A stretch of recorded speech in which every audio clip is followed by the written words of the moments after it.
the International Dialogue Center in Vienna, KAICIID. And the title on the program is called NGO panel. And actually we are opposite of an NGO. KAICIID is an intergovernmental organization. It's a new born organization by late 2012, formed by 4 governments, Austria, Spain, Saudi Arabia, and the Holy See, the Vatican, as a founding observer. It's a unique by its nature, by its kind, from its governance nature, by having the Council of Party, which consists of the foreign ministries of these 4 governments, and a board of directors that consists of religious leaders, representatives of 5 major religions, Buddhism, Christianity, Hinduism, Islam, and Judaism. The uniqueness of this organization is that it opens channels of dialogue between policymakers and religious leaders.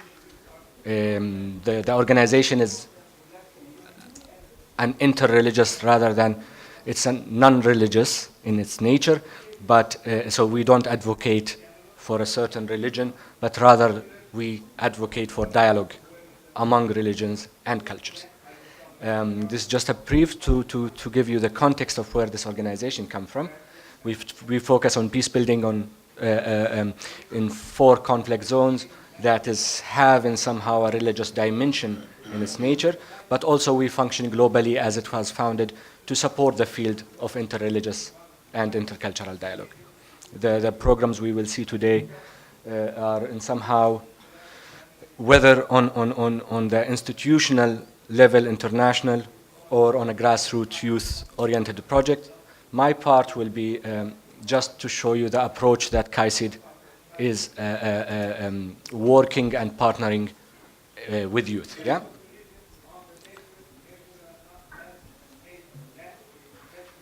Generally, this panel is somehow a little bit different than other panels. It will be less academic and more practical oriented.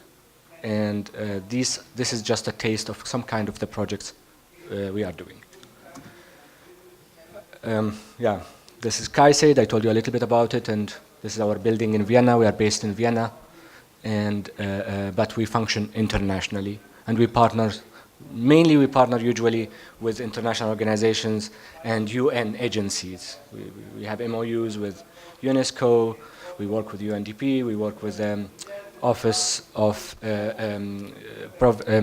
Preventing Genocide and Atrocities, and different OIC, Scouts Movement, and other international organizations. In engaging youth, actually, my colleague mentioned that often youth are targeted as future leaders, and this is what we usually say when we target youth. First, like youth, there is 1.8 billion those who are defined youth around the world. And so it is a significant group in our society. They are not only potential leaders for the future, they are current leaders. And there's hundreds of examples where we are based in Austria. The foreign minister of Austria was 28 years old when he took office. And we can give hundreds of examples where youth actually leaders of today, leading movements and creating change, whether on the policy level or at the local and civil society level.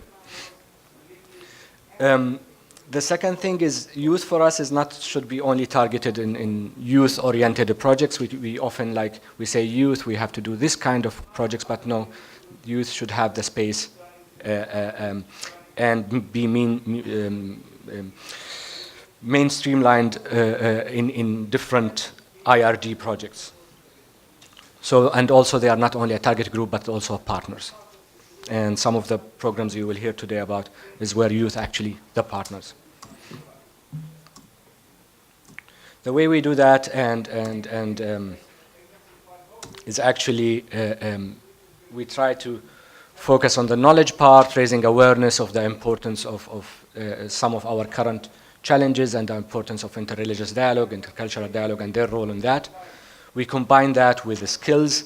So we have a training of trainers program. We try to provide trainings regarding building their capacities as young leaders and facilitators in the society.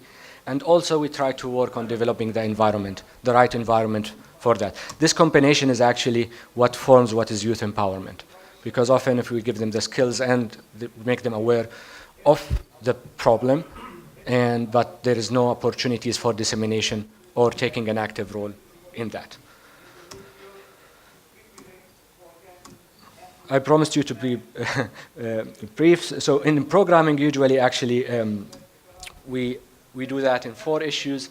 We engage them when it comes to youth programs, they are engaged from the beginning and in initiating and developing ideas. And you will see some of the examples on that.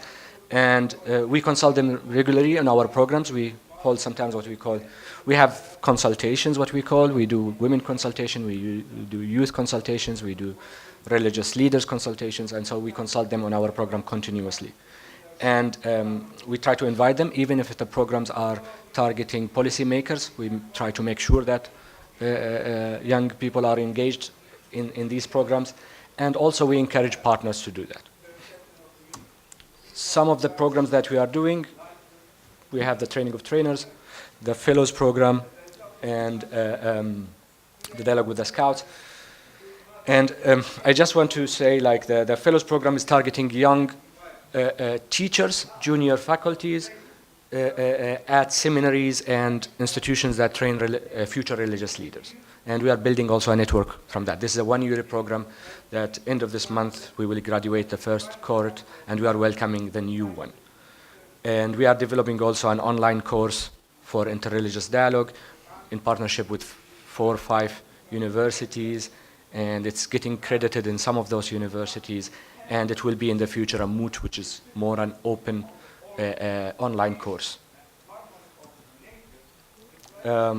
We work on social media, and as I said, youth consultations and media and social media literacy, and among other programs that targets youth.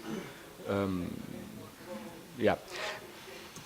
This is my part for now, and later you will hear some of my colleagues and our partners who can give you a better, more deeper taste of these kind of programs that we are doing. Thank you very much.